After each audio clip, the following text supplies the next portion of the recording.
하나님께서 오늘 주신 말씀은 사무엘하 12장 말씀입니다. 사무엘하 12장 1절부터 14절까지. 사무엘하 12장 1절에서 14절까지 말씀입니다. 우리 13절, 14절, 15절 우리 세 계절만 우리 한 목소리 함께 읽겠습니다. 13절부터 15절까지 14절까지 13절 14절 시작. 다윗이 나단에게 이르되 내가 여호와께 죄를 범하였노라 하매 나단이 다윗에게 말하되 여호와께서도 당신의 죄를 사하셨나니 당신이 죽지 아니하려니와 이 일로 말미암아 여호와의 원수가 크게 비방할 거리를 얻게 하였으니 당신이 낳은 아이가 반드시 죽으리라 하고. 아멘. 오늘 아침에 하나님께 드리는 예물이 있습니다. 생일 감사. 여기까지 동행해 주신 주님 감사합니다. 주님 앞에 합당한 자로 살아가길 소원합니다. 우리 강신배 집사님 예물 드렸습니다. 우리 함께 기도하겠습니다. 사랑해 주님 감사합니다. 오늘 새벽에도 하나님께서 이곳으로 인도해 주셔서 하루를 시작하게 해 주셨습니다. 아버지, 이걸 당연하게 여기지 않게 하여 주시고 하나님께서 부족한 종에게 허락해 주신 놀라운 은혜로 알고 새벽 기도자의 사명 잘 감당할 수 있도록 주님 인도하여 주시옵소서. 기도에 역사하는 능력이 있는 줄 믿사오니 낙심하지 말고 포기하지 말고 하나님께서 주실 때까지 간구할 수 있는 우리 모두가 되게 하여 주옵소서. 새벽 기도자들에게 이런저런 간증들이 쏟아져 나올 수 있도록 인도하여 주시옵소서. 하나님께서 응답해 주셨노라고, 하나님께서 내가 구한 것보다 더 놀라운 것으로 응답해 주셨나라고, 이런 간증들이 새벽 기도자들에게 있게 하여 주시옵소서. 우리 강신배 집사님, 하나님께서 지금까지 세밀하게 인도해 주셨습니다. 순간순간은 당황스러운 일도 있고 예기치 못한 일들 가운데 속에 원망과 불평도 있었겠지만 그러나 돌아보면 그것도 다 하나님께서 선한 인도인 줄 알고 합력하여 선을 이루는 줄 알고 늘 감사하며 살게 하여 주시옵소서. 앞으로 내 인생 가운데 속에서도 하나님께서 불기둥과 구름기둥으로 인도해 주실 줄 믿고 늘 하나님께 의탁하며 살아가는 복된 인생, 남편, 아버지가 되게 하여 주옵소서. 이 모든 말씀 예수님의 이름으로 기도드렸습니다. 아멘, 아멘. 지난 밤도 잘 주무셨습니까? 오늘도 좋은 날인 줄 믿습니다. 믿음으로 선포하고 또 하루 시작합니다. 오늘은 그 외에 선지자들 새벽 강의 9번째 시간입니다. 오늘 말씀의 제목은 누군가의 인생에 나단 선지자와 같은 사람이 되어 주십시오. 이런 제목으로 말씀 전하도록 하겠습니다. 저 역시 설교를 준비하면서 이런 사모함이 있었습니다. 여러분에게 나단 선지자와 같은 사람이 되었으면 좋겠다. 이런 사모함 가졌습니다. 오늘 새벽으로 나단 선지자에 대한 묵상은 마치고 내일 새벽부터는 불의 선지자, 구약시대를 대표하는 선지자인 엘리야에 대해서 함께 묵상하겠습니다. 새벽마다 이어지는 말씀과 함께 그들의 모습을 통해서 하나님이 오늘 나에게 주시는 음성이 듣는 은혜가 있기를 주님의 이름으로 축원을 드립니다. 어제 새벽에 묵상한 것처럼 나단 선지자가 너무나 지혜롭게 다윗의 죄를 지적했습니다.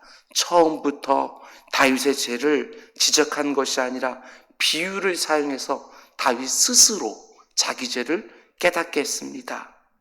다른 사람의 죄와 잘못과 허물을 지적할 때는 반드시 지혜가 있어야 된다. 말씀을 드렸습니다. 뿐만 아니라 이런 점도 함께 묵상했지요. 다윗은 간음죄와 살음죄, 그렇게 큰 죄를 지었음에도 불구하고 그것은 전혀 깨닫지 못하고 다른 사람의 작은 죄를 보면서 과하게 지나치게 반응을 했습니다. 자기 눈에 있는 들보는 보지 못하고 다른 사람의 눈에 있는 티끌에 과하게 지나치게 분노한 것이지요. 우리 역시 이럴 때가 있지 않습니까? 분명히 죄고 허물이고 잘못이고 그것을 지적해야 되지만 때로는 과하게 지나치게 분을 내는 경우들이 너무너무 많습니다. 나단 선지자가 어떻게 합니까? 자기가 과하게 분노하고 있는 그 나쁜 놈이 바로 다윗왕 자신이라고 정확하게 지적을 해줍니다. 그래서 다윗이 오늘 본문을 보면 어떻게 하느냐? 그 자리에 털썩 주저앉아서 자신의 추악한 죄를 회개하기 시작을 합니다. 진실한 회개였습니다. 13절 나단이 다윗에게 이르되 내가 여호와께 죄를 범하였노라.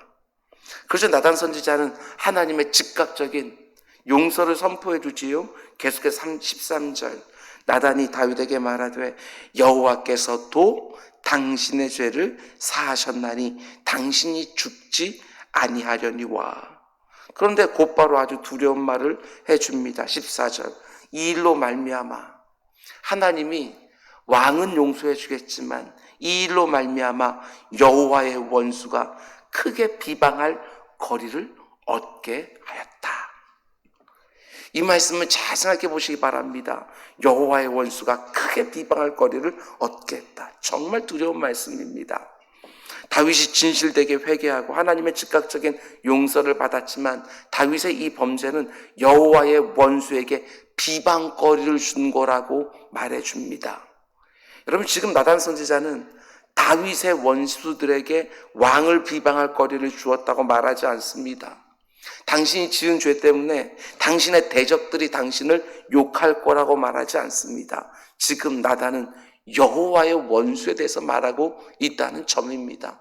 영적인 의미를 말해주는 것이지요. 여호와의 원수가 누구입니까? 악한 사단 마귀입니다. 나단 선지자는 지금 영적 세계를 환히 보면서 왕에게 지금 너무나 중요한 얘기 한 가지를 말해주는 것이지요. 잘 들으시기 바랍니다. 굉장히 중요한 부분입니다. 우리가 죄를 지었다 할지라도 하나님 앞에서 진실되게 회개하고 그 죄를 끊어내는 자리까지 나아가면 하나님은 그 죄를 아주 깨끗하게 용서해 주십니다. 마치 동에서 서가 먼 것처럼 모든 죄와 죄로 말미암는 수치까지 제거해 주시지요. 그런데 우리가 한 가지 알아야 될 것이 뭐냐? 하나님이 우리에게 있는 죄로 말미암아 그 수치는 다 씻어주시지만 하나님 자신이 내 죄 때문에 악한 사단마귀에게 수치를 당하신다. 굉장히 무서운 부분입니다. 성도의 죄는 여호와의 원수, 즉 사단 마귀에게 비방거리와 조롱거리를 안겨준다는 것을 반드시 명심하셔야 됩니다. 용서받은 죄에 대해서 악한 사단 마귀가 우리를 비방하고 조롱하지 못한다 할지라도 그 죄를 용서해 준 하나님께는 심각한 비방과 조롱이 향하게 된다는 것이지요. 이걸 우리가 분명히 알아야 됩니다. 요한계시록 12장 10절 말씀을 보면 놀라운 말씀이 있습니다. 내가 또 들으니 하늘에 큰 음성이 있어 이르되 이제 우리 하나님의 구원과 능력과 나라와 또 그의 그리스도의 권세가 나타났으니 그 다음에 어떻게 되어 있느냐? 우리 형제들을 참소하던 자 곧 우리 하나님 앞에서 밤낮 참소하던 자가 쫓겨났고 하나님 앞에서 성도들을 참소하는 자가 있는데 그들이 쫓겨날 때가 장차 오게 된다고 말합니다. 이 말을 뒤집어 생각하면 사단이 지금은 뭘 하고 있다는 거예요. 아직 쫓겨나지 않았으니까 하나님 앞에서 밤낮으로 성도들, 저와 여러분들을 참소하고 있다는 말 아니겠습니까? 그런데 어디에서 성도들을 참소합니까? 하나님 앞에서. 하나님이 얼마나 얼굴이 화끈거리실까 생각했습니다. 겉으로만 보면 악한 사단 마귀가 범죄한 성도들인 우리들을 참소하죠. 우리의 죄를 놓고 얘기하십니까? 근데 실제로는 그런 성도들을 위해 자신의 유일하신 독생자 아들의 생명까지 내어주신 하나님을 은근히 조롱하고 비방하는 꼴이 된다는 것입니다. 우리 중에 누가 죄를 지으면 사단이 아주 신이 나서 하나님 앞에 가서 밤낮으로 떠벌린다는 거예요. 하나님, 저기 마포에 있는 은좌교회 안무개 간지 다 보셨죠? 하나님이 지난번에 용서해 주신 그 죄를 오늘 또 짓는 거 분명히 보셨지요. 지난번에 하나님 앞에서 다시는 안 그러겠다고 눈물콧물 흘리면서 회개해서 하나님 그거 다 용서해 주었지만 오늘 또 보셨지요. 아무 소용없습니다. 마찬가지로 다윗이 범죄한 순간 다윗이 밧세바와 간음을 하고 그의 남편인 우리아를 살인교사로 죽일 때 악한 사단마귀가 엄청난 비방거리 하나를 얻은 것이지요. 하나님 앞에 달려가서 하나님, 당신이 사랑하는 저 다윗 좀 보십시오. 당신이 마음에 쏙 든다고 하신 저 다윗이 한 짓 다 보셨지요. 자기 부하의 아내를 빼앗는 거 다 보셨지요. 그걸 감추려고 남편인 그 우리아까지, 그 사랑스러운, 그 충성스러운 우리아까지 죽이는 거 다 보셨지요. 그래도 여전히 사랑하십니까? 여전히 마음에 드십니까? 이렇게 비방하고 조롱했다는 거예요. 누구 앞에서? 하나님 앞에서. 하나님의 얼굴이 화끈거리지 않으시겠냐는 것입니다. 여러분, 죄를 짓는 것이 얼마나 심각한 일인가를 우리가 분명히 알아야 됩니다. 가볍게 생각해서는 안 되지요. 죄는 영적 의미가 있습니다.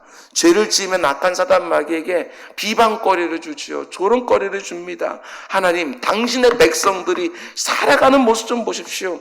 아니, 저런 것들을 뭘 구원하신다고 하십니까?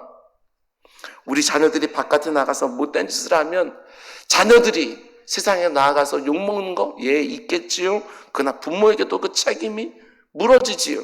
네 집 자식이냐고. 어떻게 교육을 시켰길래 이렇게 아들이 엉망이냐고. 여러분, 죄 짓는 거 조심하시기 바랍니다. 죄로 인해서 내가 받아야 되는 수치는 너무나도 당연한 것이고 또 하나님이 끝없이 용서해 주시지만 내 죄 때문에 하나님의 얼굴이 화끈거리십니다. 저 하찮은 사단 마귀가 감히 하나님을 비방할 거리를 절대로 주지 않기 위해서 죄는 모양이라도 버리는 우리 모두가 되기를 주님의 이름으로 축원을 드립니다. 그런가 하면 또 한 가지, 나단 선지자는 죄가 가진 영적인 의미를 잘 알고 있었습니다. 그런데 오늘 본문에서 나단 선지자가 아직까지 알지 못했던 영적인 비밀 또 한 가지가 있습니다. 그게 뭐냐? 우리 한번 찾아볼까요? 요한 1서 2장 말씀입니다. 요한 1서 2장. 요한 1서 2장 말씀. 요한 1서 2장. 나단 선지자가 미처 알지 못했던 또 한 가지 영적 비밀이 뭐냐? 1절 말씀입니다. 나의 자녀들아, 내가 이것을 너에게 쓰면 너희로 죄를 범하지 않게 하려 함이라. 만일 누가 죄를 범하여도 아버지 앞에서 우리에게 대언자가 있으니 곧 의로우신 예수 그리스도라. 아까 요한계시록 말씀 보더라도 하나님 앞에서 악한 사단마귀가 참소한다고 그러는데 똑같아요. 아버지 앞에서 우리에게 대언자가 있다. 그치요?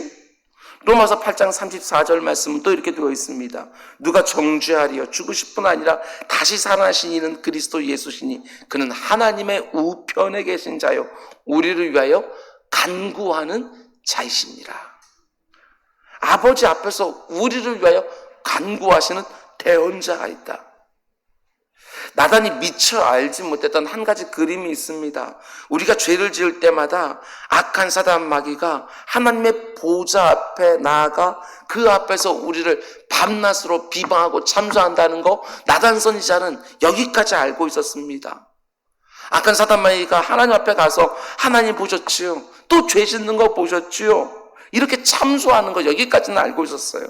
그런데 바로 그 자리에 죄를 지은 우리를 위해서 변호해 주시는 분이 계신다는 것은 아직까지 몰랐던 것이지요. 그분이 바로 우리의 대언자, 우리를 위해 언제나 간구해 주시는 예수 그리스도이십니다. 하나님 아버지 앞에서. 아직까지 하나님의 계시가 분명하게 드러나지 않았던 구약시대에 활동하던 나단 선지자가 미처 몰랐던 기쁜 소식, 그게 바로 죄인들의 대언자, 중보자, 변호자가 되시는 예수 그리스도가 아버지 하나님 우편에서 우리를 위하여 대언하고 변호하고 계신다는 사실입니다. 나는 아직까지 그걸 몰랐지요. 참소와 변호가 있습니다. 물론 그렇다고 해서 우리에게 대언자, 중보자, 변호자가 있으니까 죄를 지어도 괜찮구나, 이게 아닙니다. 우리를 위해 변호하시는 예수님께 반드시 죄송하고 송구스러운 마음이 우리에게 있어야죠.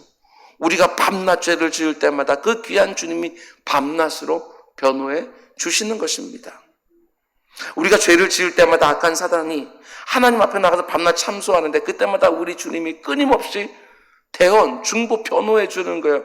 아버지, 예, 맞습니다.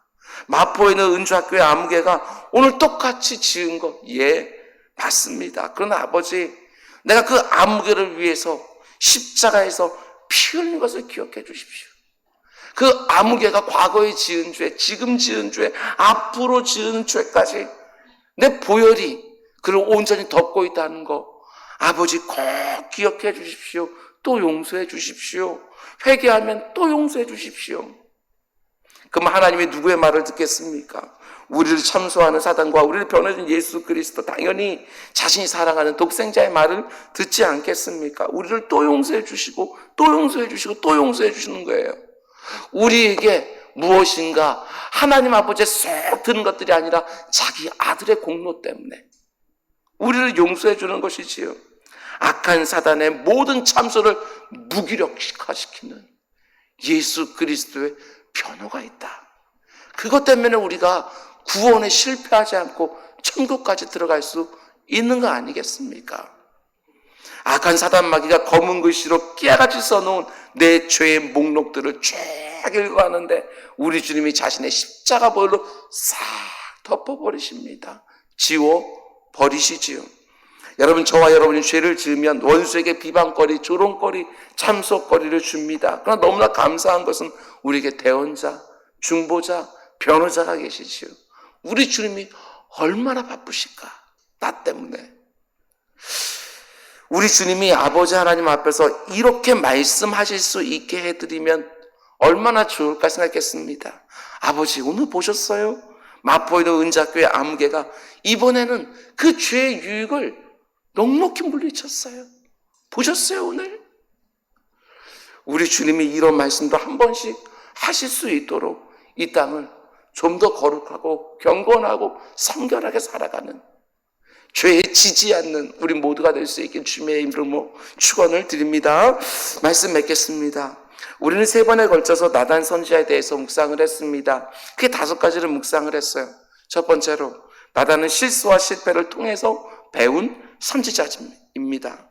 처음부터 나단 선지자가 제대로 쓰임받았던 것은 결코 아닙니다. 사무엘하 7장을 보면 그의 실패가 기록되어 있습니다. 하나님의 말씀을 그대로 전해야 되는 선지자의 직무를 넘어서 자신의 생각과 자신의 상식과 그리고 세상의 보편적인 상식으로 말했던 선지자입니다. 그러나 자신의 잘못을 하나님이 깨우쳐 주실 때에 곧바로 바로 잡았다는 것이 중요한 것입니다. 실수와 실패가 절대로 부끄러운 게 아니지요. 실수와 실패에서 저는 배우지 못하고 계속해서 반복하는 거, 그게 부끄러운 일입니다. 두 번째로, 혼자 있을 때 하나님과 고요하게 독대하고 있을 때 하나님의 말씀이 들립니다. 나단 선지자가 혼자 있을 때, 고요한 중에 있을 때 그 밤에 하나님의 음성을 들었습니다. 너무나 바쁘고 분주한 우리들이지만 하나님과 독대하는 시간을 갖기 위해서 꼭 시간을 구별하는 우리 모두가 되기를 원합니다. 세 번째로, 나단은 사람에 의해서 움직이는 사람이 절대로 아니었습니다. 11장에서 다윗이 수많은 사람들을 갈아오라 합니다. 왕의 권세를 가지고 한마디만 하면 사람들이 이리 가고 저리 가지요. 분명히 악한 일을 도모하는 일인데도 불구하고 단 한 사람도 왕이여 그러면 안 됩니다 하고 꼼짝하지 않았던 사람이 단 한 사람도 없습니다. 그런데 12장을 보면 오직 나단 한 사람, 나단은 다윗 왕에 의해서 움직이는 사람이 아니고 오직 하나님의 말씀에만 반응하는 사람이었습니다. 여러분, 돈에 의해서 움직이는 사람 되지 마시고, 감정에 의해서 움직이는 사람 되지 마시고, 사람에 의해서 움직이는 사람 되지 마시고, 주님 가라 하시면 가고, 주님 멈추라 하시면 멈춰서는 우리 모두가 되기를 주님의 이름으로 축원을 드립니다. 그 네 번째로, 다윗은 죄를 무섭게 지적하고 정확하게 지적하지만 저는 이 부분이 참 좋습니다. 지혜롭게 지적했다. 비유를 통해서 다윗으로 하여금 스스로 자기 죄와 그 죄의 심각성을 깨닫게 했습니다. 우리 모두에게 이 지혜가 반드시 필요하다고 생각합니다. 다른 사람들의 죄와 잘못과 허물을 지적할 때 하나님께 꼭 지혜를 구하시기 바랍니다. 마지막 5번째로, 나단은 죄가 가져오는 무서운 결과를 알았습니다. 영적인 의미를 알았지요. 우리가 죄를 지어도 진실되게 회개하고 그 죄를 내 삶에서 끊어낼 때에 하나님은 우리의 모든 죄책을 용서해 주십니다. 죄로 말미암는 수치까지 제거해 주십니다. 그건 하나님이 나의 죄 때문에 악한 사단에게 은근한 비방을 받는다는 것을 절대로 잊지 마시기 바랍니다. 여러분, 나단 선지자에 대한 묵상을 마무리 지으면서 이런 생각이 들었습니다. 만약 다윗의 인생에 나단 선지자가 없었다면 어떻게 되었을까? 나단이 없었다면 다윗은 자기가 하고 싶은 대로 다 했을 것입니다. 하나님의 뜻이 아님에도 자기 마음대로 성전을 지어놓고 그것을 흐뭇하게 바라보았을 것입니다. 나단이 없었다면 자기의 들보는 전혀 보지 못하고 다른 사람들의 티끌만 보면서 마음껏 비판하고 정죄하면서 자기 잘난 맛에 살았을 것입니다. 나단이 없었다면 죄가 가져오는 심각한 결과에 대해서도 알지 못했을 것입니다. 한마디로 다윗 인생에 나단이 있었다는 것이 그에게 얼마나 큰 복이었는지 모릅니다. 나단이 다윗을 다윗되게 만들었습니다. 저 역시 여러분에게 나단과 같은 목회자가 되기를 원합니다. 여러분들이 잘못된 길로 갈 때 정말 하나님 앞에 충분히 기도하고 충분히 고민하면서 지혜롭게 그것을 바로잡고, 바쁘고 분주해서 하나님의 음성을 제대로 못 듣고 내 생각, 내 경험, 세상 사람들이 말하는 상식 가지고 강단에 서는 것들이 아니라 하나님께 주신 영감, 그 말씀 가지고 여러분들에게 말씀을 전하는 사무엘하 7장의 나단이 아니라 12장의 나단이 정말 되고 싶습니다. 뿐만 아니라 여러분 역시 누군가에게 반드시 나단 선지자 같은 역할을 해주셔야 됩니다. 특별히 여러분의 배우자에게 여러분이 나단과 같은 역할을 반드시 해주셔야 돼요. 다른 사람들은 여러분들이 잘못한 것을 보면서도 제대로 지적해 줄 수 없습니다. 가장 잘 지적해 줄 사람이 누구냐? 그게 배우자입니다. 배우자가 지적해 주셔야 돼요. 그게 가장 강력하고 그 일을 하라고 하나님께서 반쪽으로 거기 붙여주신 거라는 사실을 분명히 아셔야 됩니다. 자녀들에게 나단 선지자 같은 분이 꼭 되어주십시오. 자녀들 잘못된 길로 갈 때에 그냥 방치하지 말고 내 자녀들이 하나님께 비방거리, 조롱거리, 참소거리 다 해서 하나님 얼굴 화끈거리게 만드는 인생이 되지 않도록 꼭 나단과 같은 역할을 해주시기를 바랍니다. 그러기 위해서 내가 먼저 하나님과 늘 독대하고 하나님의 세미한 음성까지 듣는 민감한 영성을 가지고 계셔야 됩니다. 오늘 이 새벽에도 하나님께서 이곳저곳 내 삶 가운데 속에 내가 미처 보지 못한 것들 이렇게 들춰내실 때에 그것 붙들고 기도하며 또한 하나님께서 원하신 인생으로 또 빚어져가는 우리 모두가 될 수 있기를 주님의 이름으로 축원드립니다. 우리 기도하겠습니다. 사랑의 주님, 감사합니다. 지난 3번의 새벽을 통해서 나단 선지자 묵상을 잘 마치게 해주신 것 너무나도 감사를 드립니다. 오늘도 하나님의 음성 들었습니다. 너희가 이 나단 같은 인생이 되어주라 라고 말씀하시는 하나님의 음성을 들었습니다. 주님, 그가 보여주었던 실패, 그러나 바로잡았던 모습 우리에게도 있게 하여 주시고, 아버지 하나님 그에게 있었던 지혜 우리에게도 허락하여 주시고, 아버지 하나님 그가 다윗에게 너무나 큰 복으로 곁에 있었던 것처럼 우리 역시 내 주변에 있는 사람들에게 큰 복으로 곁에 서 있는 우리 모두가 되게 하여 주옵소서. 이 모든 말씀 예수님의 이름으로 기도드렸습니다. 아멘.